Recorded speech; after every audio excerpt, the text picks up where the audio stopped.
Darwinism is the idea of evolution through natural selection. Darwinian evolution says not only that things have changed over time, but also that they change through a basically directionless natural process of survival of the fittest and random mutations. That mechanism, and this is the controversial claim, is adequate to account for the manifest and observed complexity of living creatures. I say it's controversial because I think it's false. Not only do I think it's false, I think it's overwhelmingly false. On that level, when one actually has a theoretical proposal to make, however innocently expressed, however far from the standards of theoretical proposals one finds in physics, at that level there's a genuine controversy. There are issues to be determined, and they cannot be determined by injunction, by fiat, by declaration. They have to be determined by a very serious, careful, sober investigation of the evidence and the theory. There's no evading that. And that hasn't been done since Darwin wrote in 1859. There have always been critics, they haven't been heard. There's always been a countercurrent of disgruntlement and dissatisfaction that's never been adequately voiced. It's about time that's done. Nothing will happen, nothing bad will happen. Look at the thing this way. What does the Darwinian theory say? What is the Darwinian anecdote? There are arbitrary changes, meaning that the changes are perfectly random. We have no idea when they will occur, and they're not linked to changes that have occurred. And after the changes have occurred, there's a deterministic process which culls out those changes that are valuable and saves those changes which are not, and extrudes those changes which are not. So the process is both one of sheer dumb luck, finding the right changes, and something that is not quite a matter of luck, that is quite deterministic, that is saving the valuable changes. Nonetheless, Darwinian theory suggests that each such episode, luck, change, is independent. It has nothing to do with the one that went before. So that in the abstract, it could be modeled by what mathematicians call a random variable. At first cut, first approximation.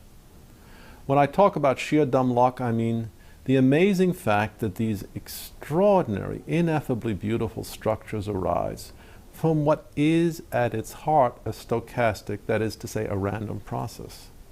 Now, no one is arguing, say, that if a tiger, a toothless tiger, develops a set of splendid dentures capable of biting its prey, it will improve its chances of survival. That seems obvious. It seems, in fact, so obvious that it's hard to imagine that a scientific theory is needed to explain it.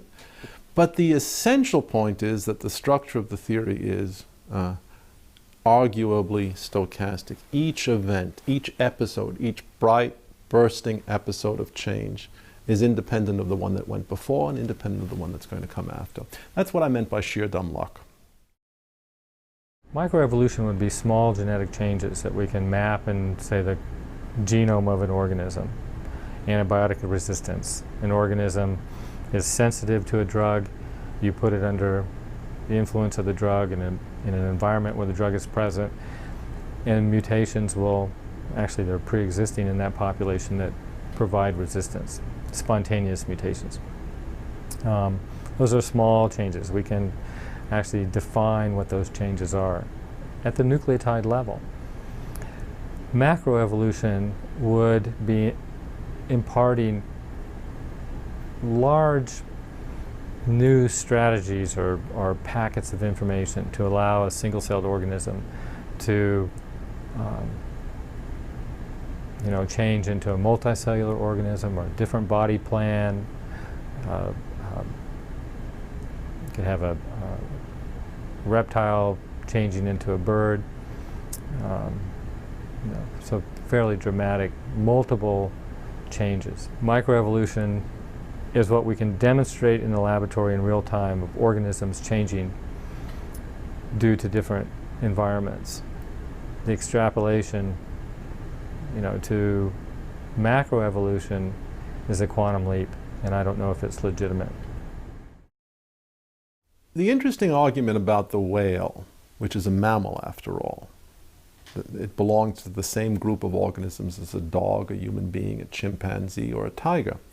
The interesting argument about a whale is that if its origins were land-based originally, then we have some crude way of assessing quantitatively, not qualitatively, but quantitatively, the scope of the project of transformation. The project is very simple. Let's put it in vividly accessible terms. You've got a cow. You want to teach it how to live all of its life in the open ocean, still retaining its air-breathing characteristics. What do you have to do from an engineering point of view to change the cow into a whale? This is crude, but it gives you the essential idea. Now, if the same question were raised with respect to a car, and you ask what would it take to change a car into a submarine, we would understand immediately it would take a great many changes. The project is a massive engineering project of redesign and adaptation. Well, the same question occurs with respect to that proverbial cow. Virtually every feature of the cow has to be changed. It has to be adapted. But since we know that life on Earth and life in the water are fundamentally different enterprises, we have some sense of the number of changes. Anytime a science avoids coming to grips with numbers, it's somehow immersing itself in perhaps an unavoidable, but certainly an unattractive miasma. Here's a chance actually to put some numbers on calculations. We're not talking about genetics, we're talking about simple numbers. The skin has to change completely. It has to become impermeable to water. That's one change. Breathing apparatus has to change. A diving apparatus has to be put in place. Lactation systems have to be designed.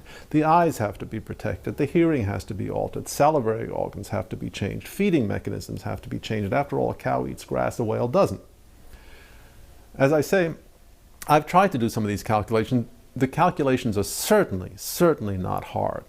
But they're interesting because I stopped at 50,000. That is morphological changes. And don't forget, these changes are not independent. They're all linked. If you change an organism's visual system, you have to change a great many parts of its cerebellum, its cerebrum, its nervous system. All of these changes are coordinated. So when we're talking about an evolutionary sequence such as this, what's interesting about the cow to whale transition, and I'm just using this as an easily accessible idea. What's interesting about the cow to whale transition is that we can see a different environment is going to impose severe design constraints on a possible evolutionary sequence. How are these constraints met if they're roughly 50,000? If they're 2 million constraints, how are those met? And what does this suggest about what we should see in the fossil record? To my way of thinking, if Darwinian hypotheses are correct, it should suggest an enormous plethora of animals, intermediary between, say, Ambulocetus and the next step. That won't solve all problems. One wants to know what's directing this change, if anything.